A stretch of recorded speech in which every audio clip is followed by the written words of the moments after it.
Your party approaches the village of Hommlet, having ridden down from the city of Verbobonc. You are poorly mounted, badly equipped, and have no large sums of cash.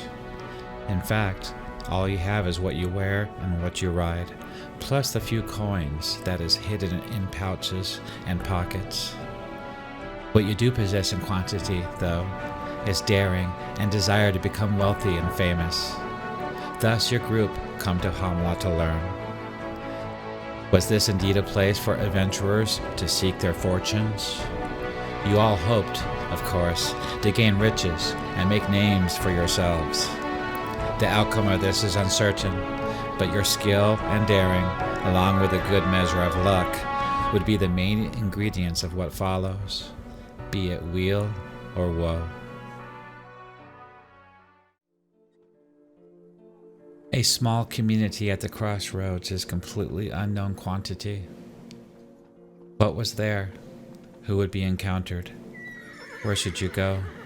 Those were the very first explorations and encounters, so chance may dictate as much as intelligence. Would outsiders be shunned? Were the reports true? Was the whole community engaged in evil practices? Were the folk here bumpkins, easily duped?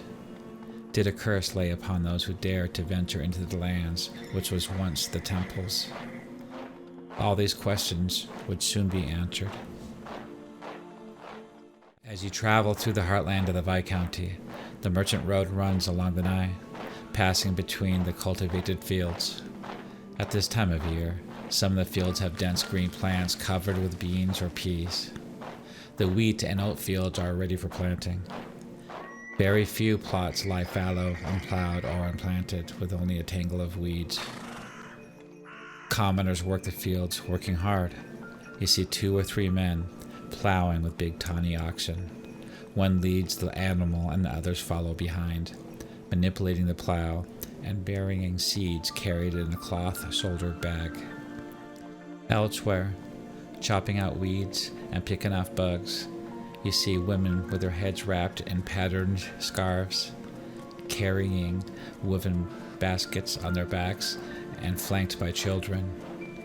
They rarely seem to notice you, but when they do, they look up nervous for bandits. Then they quickly drop their eyes and go back to work. The warm sun is making its way slowly towards the horizon, the few thin strips of clouds turning a shimmering gold. The wary traveler's only thoughts here is a comfortable bed and a warm meal, both of which would surely be found at the local inn. The distant sounds of dogs barking and people working echoes through the quiet hamlet. You make your way along the dusty road, traveling north into the hamlet. To the west, you passed a well-cared-for wood and plaster farmhouse with a large barn filled with hay and grain.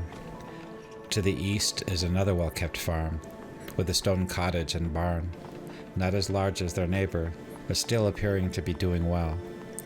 Continuing north, there is another prosperous farm cottage to the west, and a larger home to the east.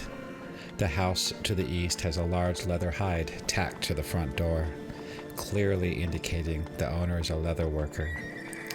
Behind the house is a large grove of oak trees. As your group moves along the north road, you can see your destination is not far off. From the entrance to the village, it is clear which building is the inn. Just as the road turned to the east, sits a large 2-story wooden building. Swaying slowly in the breeze is a large square sign showing a buxom and smiling girl holding a flagon of beer. This must be the Inn of the Welcome Wench, a place renowned for its good food and excellent drink. Passing merchants make a point of stopping, as do many other sorts of wayfarers, and it is said that the place is always filled with patrons. To the east you can hear the distinct sound of hammer hitting the anvil, and the telltale puffs of black smoke rising from the building just across the dirt road.